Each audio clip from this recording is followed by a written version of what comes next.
is something that we have not witnessed, and it's unfortunate. Damongo, yes, it's still tension. There is still tension there.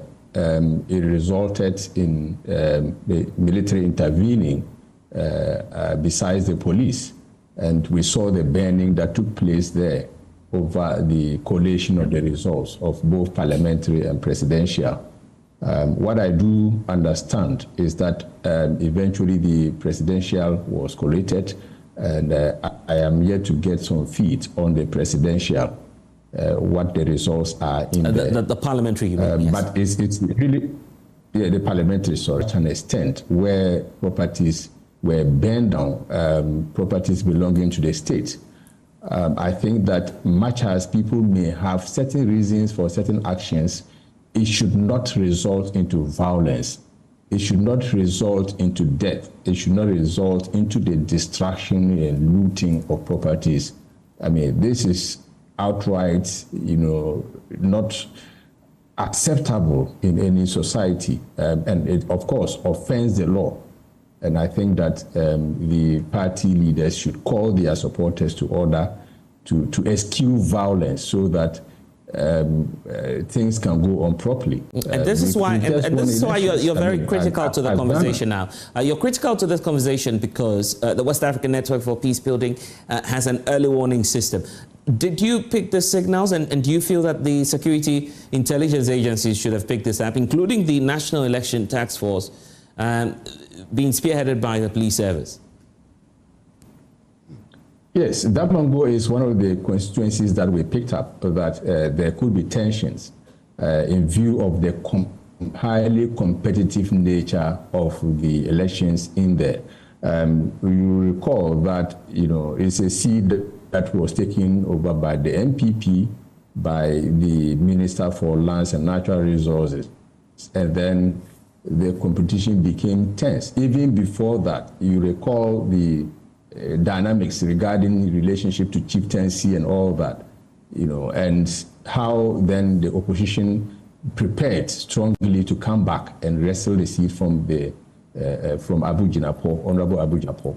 So it's one of the constituencies that we actually picked because they can, to make sure that all those who have been involved, because these are properties belonging to the state, lives have been involved, and we do not expect this to be recycling.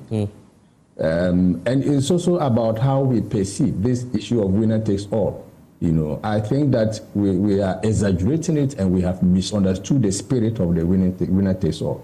That very often, anytime there is a change in party in government, then we see the party coming in, appearing as though everything must come to a standstill. That is very unfortunate. Pro-poor government initiatives are usually the point where we have these wrestling between the political party youth in particular. But there is one critical thing that we need to be very mindful of, that much as these things are going on, the people are using guns, they are wielding weapons. Where did they get them? And to the extent that they can use these against individuals, intimidate and threaten other people, that is very unfortunate. The skill that they would possess, or they possess, and then the weapons around them, what else can they do with that if they are no longer finding such opportunities to use them? Interesting questions you're asking there. I want to put that to Dr. Tanko now, because you're coming into office. You've set up your transition team already. You've won, so why can't you rein in your supporters? Transition team. The transition team is reassuring. It's given hope to the youth. Candidates who can command a sizable parliamentary representation to actualize an audit of the previous government. And he got that, but I don't think we all anticipated that. 2/3 majority? Well, I was actually also praying fervently for majority in parliament, but 2/3, or if it seems it's more than 2/3. Yeah. I don't know. Definitely, if Nana Addo and his team will do some introspection, they will realize that they have offended Ghanaians. because I can't phantom a situation where Ghanaians gave him a good margin